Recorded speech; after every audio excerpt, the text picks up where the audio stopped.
Good morning, good afternoon, and good evening, ladies and gentlemen. Welcome back to The Caring Economy with me, Toby Usnik. Today, I have as my guest Lynn Margherio. She is the CEO of Cradles to Crayons. She is a leader in the field of social justice and children's issues. She's the founder and CEO of Cradle to Crayons, and she leads this national nonprofit with giving factories, which is something we're going to talk about today, in Boston, Chicago, and Philadelphia, and an online donation platform called the Giving Factory Direct, which serves New York City and the San Francisco Bay Area. The largest national nonprofit with clothing insecurity at the core of its mission, Cradles to Crayons provides children living in low-income and homeless situations with clothing and other everyday essentials such as diapers, winter coats, shoes, hygiene items, backpacks, and more. Lynn launched Cradles to Crayons in 2002, and to date, the organization has distributed more than 4 million packages to kids birth age through age 12. Lynn Margherio, welcome to The Caring Economy. Thanks for having me, Toby. First, I have to ask you the same question we ask all of our guests, Lynn, which is give us like a 2 to 3 minute sort of synopsis of your life, your career, maybe where you were born, how you were mentored or educated, how you found your way into this role. So I grew up in Michigan, and as I think about my kind of childhood, I have recollections of I worked in my dad's office. He was a doctor, and I was always struck by the amount of time and attention that he took with his patients. And then my mom did a lot of volunteer work, and she brought the whole family into a number of her projects. So I really, volunteerism was very much a part of how I was a kid and how I grew up.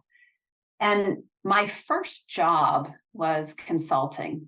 There, I was working on projects for cases for large companies like Corning and GE, Xerox, IKEA, working on cost competitiveness, marketing, logistics, supply chain work. I loved that in the work that I did. I was learning a ton. One of the things that really stuck out for me when I was doing that work was the pro bono assignments that we did and the projects. I didn't know that that was going to really appeal to me when I took the job in consulting, but that's really what got my passions going. And being able to come into a project was a partnership with the National Center on Education and the Economy. We had former secretaries of labor,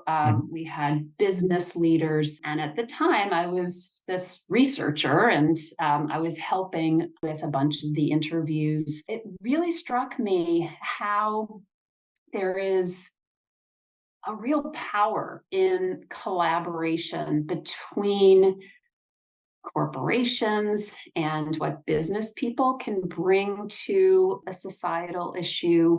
We had nonprofit partners who were deep in the issue area. And then we had government leaders who were part of looking at this issue of competitiveness and education from the policy perspective. So I had this amazing initiation into how the different sectors of our economy really can come together and leverage the expertise that each of us, each sector brings. And so that really sparked a bug and an interest in me to pursue social services and policy. And I had the opportunity to go to DC and work on health reform. It was in the Clinton White House.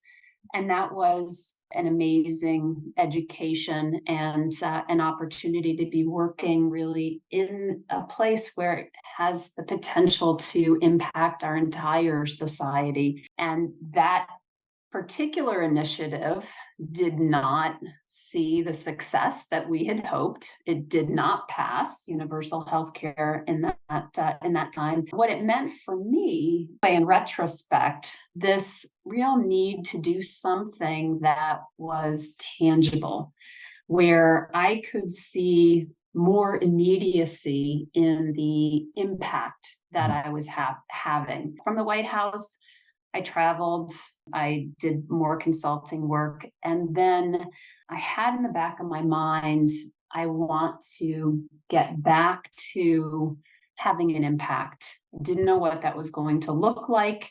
It could have been back in policy or in the nonprofit space and helping my niece get dressed. She was 2 at the time in Michigan. I was visiting home and I was taking clothes from her drawer and looking at them and seeing they were brand new, but clearly too small for her. And I saw in my brother's house and in friends' houses that when they were starting to grow, have young Fast. families, Yeah. their homes were just getting overrun with children's items because kids grow so fast. Mhm. And they're using something, or maybe in the case of Elise, never used or never put on these clothes. And so I had the sort of the supply chain light bulb and went off for me and thinking kids grow so fast that there is an ever recharging source of potential supply here, that if I could just figure out how to harness it and move it to families who could really benefit from it, that there could be something really powerful in that. So we're going to come back to that, but first I want to go back to the earlier days in your life and ask a couple of questions. One, your first job, you said consulting, but tell us a little bit more about that. You didn't just like finish high school and start consulting. You went to college, you studied something. Can you tell us a little bit more about how you found that way? So I went to Georgetown and I majored in history with a minor in French. And if I'm honest about it, I didn't know what I wanted to be when I grew up, and so I thought there were a lot of consulting firms that were coming onto campus, and so I thought, well, this could be a really great training ground. I can see what is it like to learn about business and get some amazing training in analytics and presentation and interview skills. And perhaps there I could discover what was going to ignite my passion. I'm also a history major with a French minor. So Are you kidding? yes. And did you study abroad your junior year? I did. Where I did you was in study? Paris. Same. Um, and yeah, I lived in the 16th. Same. Did Well, I no, think the program this was in is the 16th, but I lived in okay? Anya for Yeah, about I studied in, well, I don't know that I did a ton of studying when I was there. So immediately after I graduated, I went back and I did stage for an investment boutique, and I loved that. I love to travel. Also, I had an opportunity to live in Paris again right after my time in the White House. So mid 90s, I was doing some work for IKEA. So I was living in Paris and for a few months there. And the other part of your past, I want to just not skip over so quickly. As you said, you had the opportunity to work in the White House, which sounds so casual, but like, how did that happen? I mean, people want to know how to have an opportunity like that. It happened to be the person that I was working for close to the Clintons, and that project that I was mentioning that I had the chance to work on with the National Center for Education and the Economy. Hillary Clinton worked on that. She was co-chair for implementation of the recommendations that came out of that report. And so I had a chance to work with her as well. And history happened where Yeah. Bill Clinton decided he was going to run. And I remember the very early days of that, where they really both felt that it was a very long shot. Yeah, well, they've certainly stayed in my life through the years, the Clintons, and now it's UN General Assembly starting and Clinton Global Initiative here in New York. So they are controversial in many people's eyes, but they have definitely stayed the course in their commitment to public service for sure. I admire that. I agree with that wholeheartedly. And I worked for the Clinton Foundation in the early days where I helped to get the HIV/AIDS initiative off the ground. And that was a real honor and privilege. You said you had this little epiphany with your niece and you're helping her get dressed, but tell us how that actually does lead to Cradles to Crayons. What exactly happened? I put that consulting hat back on and I said, okay, how would I go about doing some research? So it was market research, thinking, okay, well, I have this idea, but surely someone has thought of it and someone is doing it already. I quickly learned that that was not the case. How I went about doing it was thinking about, okay, well, what I have to do is assemble a network. I've got to assemble a network on the supply side. I've got to figure out, okay, if my theory is that there is an ever recharging source of supply, how am I going to get to that efficiently? And how am I going to bring it to some place where it can be sorted and assembled? And then how am I going to figure out where it's going to go? And so I started doing interviews with organizations that I thought might be places that would help me with drives and with product. And then I also, at the same time, talked with organizations that were on the front lines, people on the front lines working with families who were struggling financially. So talking to social workers, talking to people working in homeless shelters, government programs, women and infants and children's programs, and asking them questions about, are you seeing a need here? Are families showing up and asking you for help with clothing and with other supplies for their kids? And what are they asking for? What are the ages of the kids that they need items for? And so I started to create my business model through those interviews.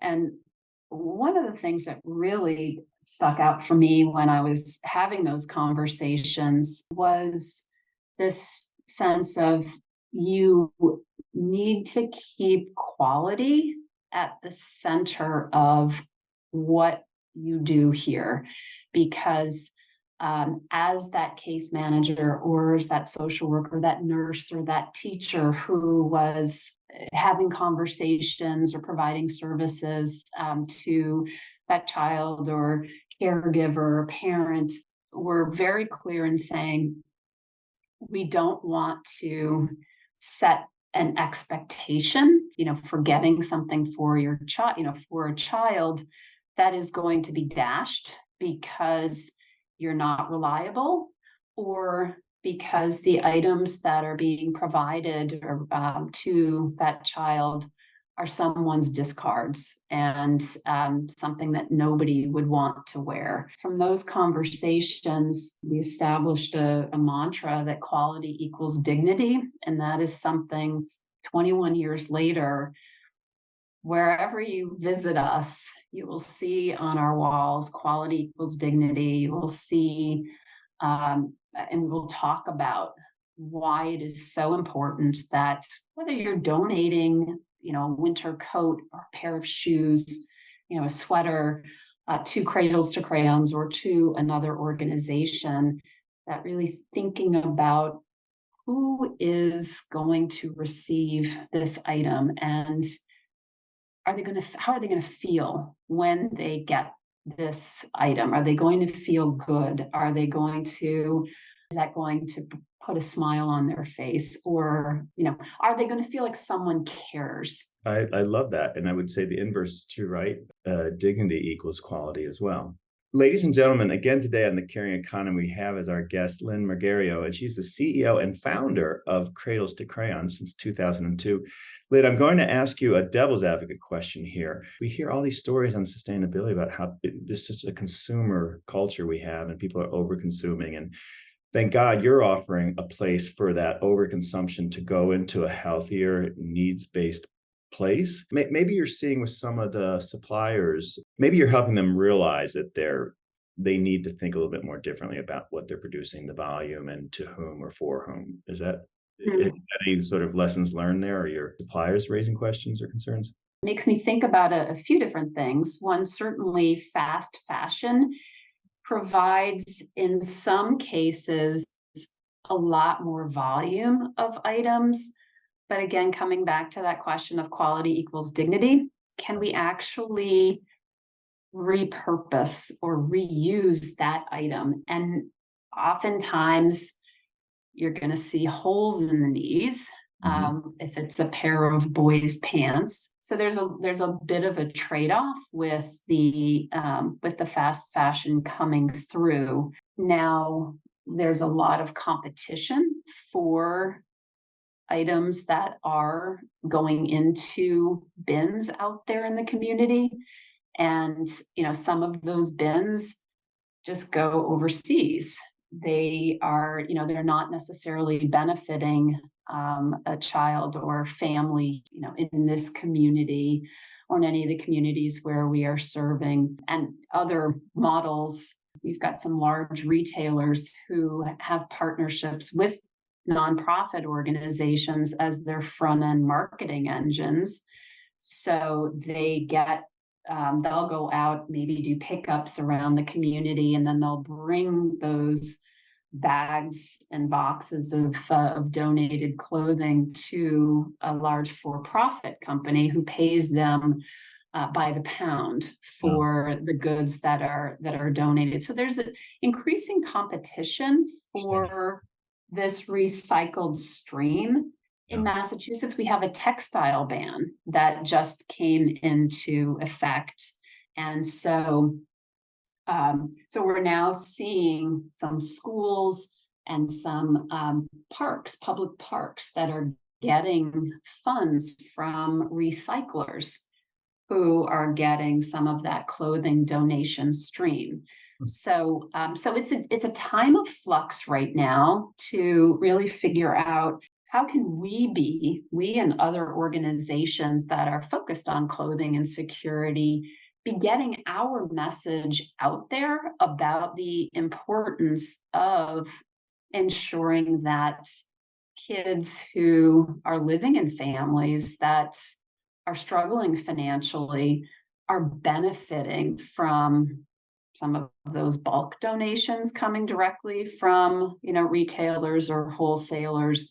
And in the community where there's a choice between putting something in a bin going to a recycler or a bin going into benefit of a nonprofit organization that's going to be serving a local child or family, that people are thinking about both.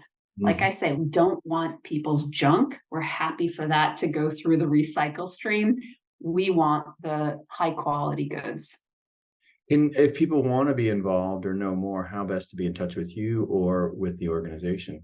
So our website is the best place to go, cradlestocrayons.org. And we have a number of ways people can get involved.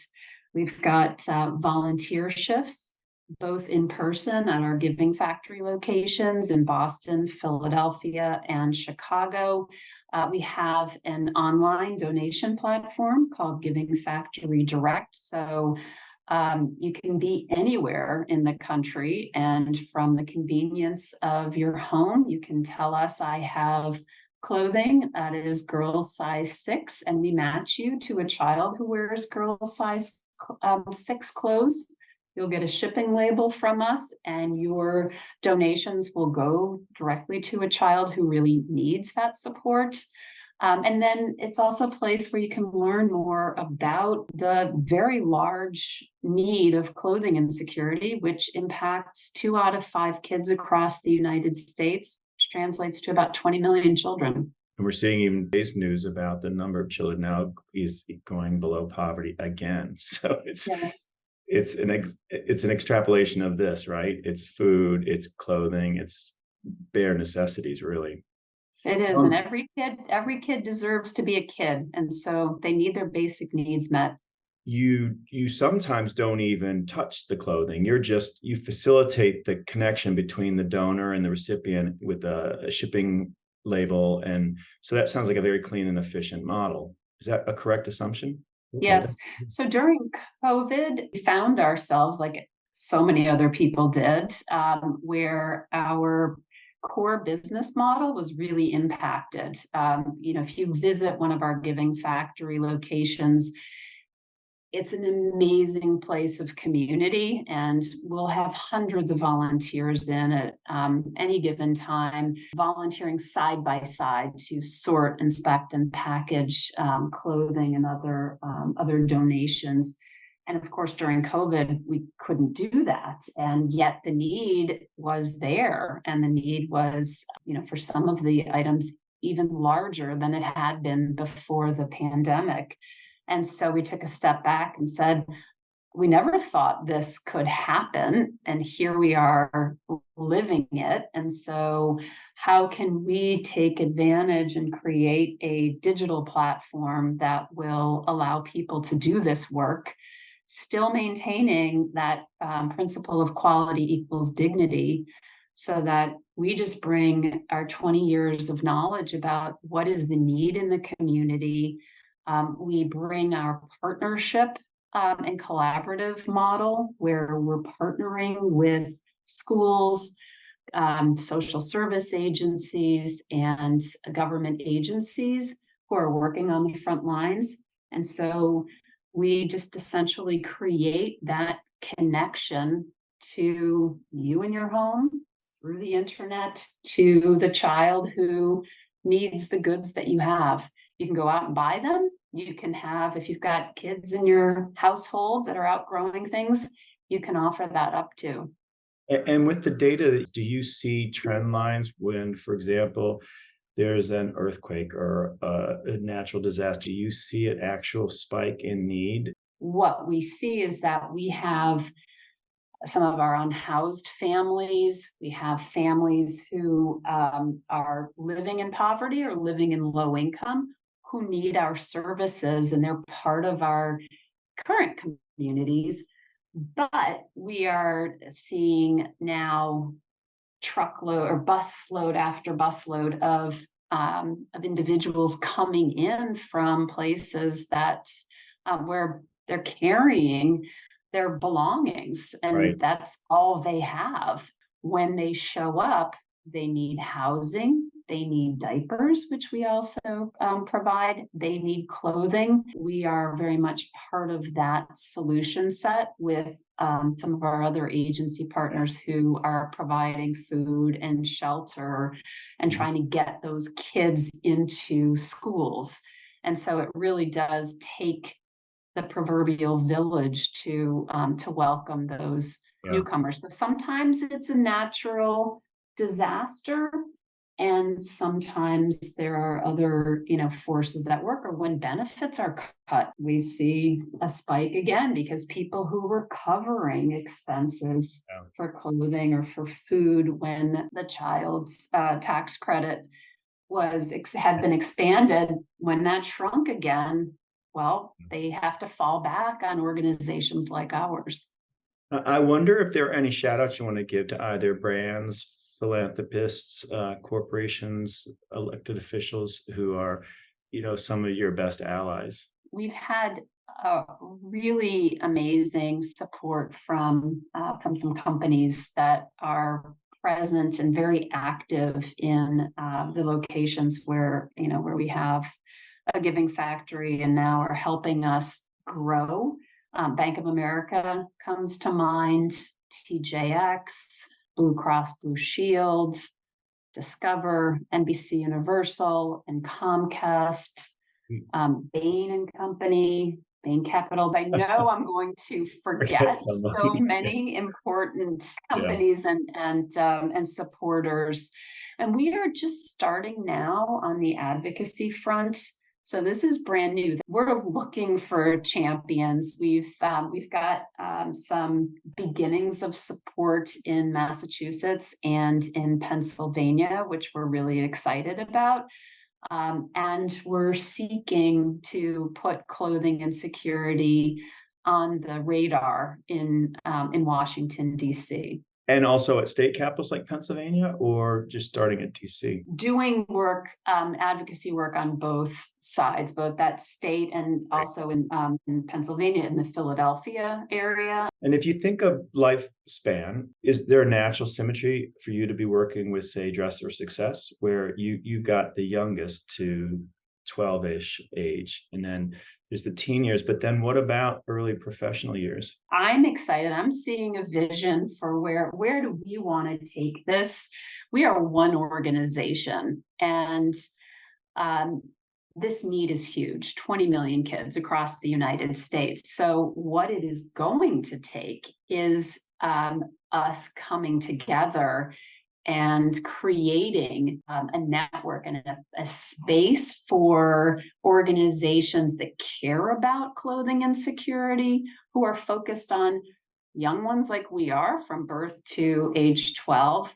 We want to have those organizations that care about teen years and college years. There are basic needs coordinators at so many universities right now, because you've got students who are showing up who need food and they need supports with clothing. And so I think our voices become that much stronger when we are able to understand why this is a need for people. Mhm. Clothing is, you can't go out in the world without a winter coat when it's 20 degrees outside. You need shoes to be able to walk. You want to have clothes that you can feel proud of when you're in a classroom. So many kids are shrinking into themselves because they're feeling shame, or maybe they're being bullied because of their appearance, and clothing is so much a part of that. That's true for kids, that's true for teens, that's true for, for adults. So for where we want to go, which is really to help lead the way for putting clothing and security on the map alongside other really critical basic needs. I do believe you're onto something there when you think about the full lifespan. Of course, ideally, we would address it so well at the roots that this problem would resolve itself, but that's not going to happen right away. Food for thought. Last question for you is words of wisdom, pearls of wisdom, advice you have either for your younger self or for someone who's either starting out in their career or someone who's maybe been disrupted mid-career. What sort of pearls of wisdom do you share with people? When I think about people who are just entering the work world, sometimes you don't realize the voice that you have. And particularly in the moment in which we are living, people who are growing up now have a wealth of experience that my generation does not have. And there's power in that. And so I think about the facility and fluency with technology. And I also think about how much smarter, I think, connected to society and centered in others' experiences that this generation coming up is. And so I would say, really come in and think about how your workplace can be moved along the continuum of really making a difference in society Mhm. and making an impact in your community. And you can be a part of making that happen. Yeah, I love that. That's really great advice. It's a sense of purpose tied to that sort of privilege that we have actually to be informed, connected. And as you say, when we were starting out, it was not so. Right? There was no Yeah. internet, there was no email, no Twitter. Ladies and gentlemen, I want to thank our guest today, Lynn Margherio, who is the CEO and founder, actually, of Cradles to Crayons, a great organization. And Lynn, I hope you want to come back and we can talk more about that great consortium that we're going to put together after this call.